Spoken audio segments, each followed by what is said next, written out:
Wednesday evening இஃப்தார் முடிஞ்சோடனேமே அம்மா அப்பா வீட்டுக்கு ரீச் ஆகிட்டாங்க. ஸோ அக்காவும் அச்சுவுமே வந்துட்டாங்க. அக்கா கார்டனில் பூத்த வாழைக்காய், மாங்காய், வாழைப்பழம் எல்லாமே வீட்டுக்கு கொண்டு வந்திருந்தா. அதை எடுத்து வச்சுட்டு இன்றைக்கி நைட் டின்னர் வந்து அப்பா தான் சமைச்சார். ஸோ இட்லியும் டிஃபன் சாம்பாரும் தான் சமைச்சார். அவருக்கு ஹெல்ப்ஃபுல்லாக நான் இருந்தேன். அவர் மெயின் ஷெஃபாகவும் நான் இன்றைக்கி ஷூ ஷெஃபாகவும் இருந்தேன். ஸோ எல்லாமே ரெடி பண்ணிகிட்டு இருக்கும் போது அச்சு வந்து மேகி தான் வேணும்னு கேட்டிருந்தான். ஸோ அவனுக்கு மேகி ரெடி பண்ணோம். ரெடி பண்ணவே அவன் வந்து எட்டி பார்த்துட்டு இருந்தான். அதுக்கப்புறம் சேரை போட்டு வந்து பக்கத்தில் நின்றுட்டான். எனக்கு பார்க்குறேன் நான் எப்படி ரெடி ஆகுதுன்ட்டு. அதுக்கப்புறம் சரி ஹாலில் போய் உட்காரு, நான் ரெடி ஆனே கொண்டு வரேன்ட்டு அவனை ஹாலில் போய் உட்கார வச்சுட்டு வரதுக்குள்ளேயே சாம்பார் எல்லாமே ரெடி ஆயிடுச்சு. அப்பா அதெல்லாமே எடுத்து வச்சுட்டாரு. ஸோ ஆக்சுவலி ஒரு ரொம்ப மாதம் கழித்து அப்பா சமைக்கிறாரு.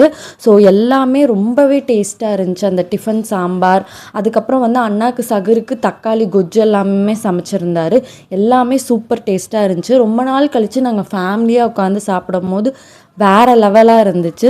ஸோ உங்கள் வீட்லேயும் இப்படி இருக்குமான்னு சொல்லுங்கள். ஸோ இதே மாதிரி இன்னொரு வீடியோவில் பார்க்கலாம். பாய்.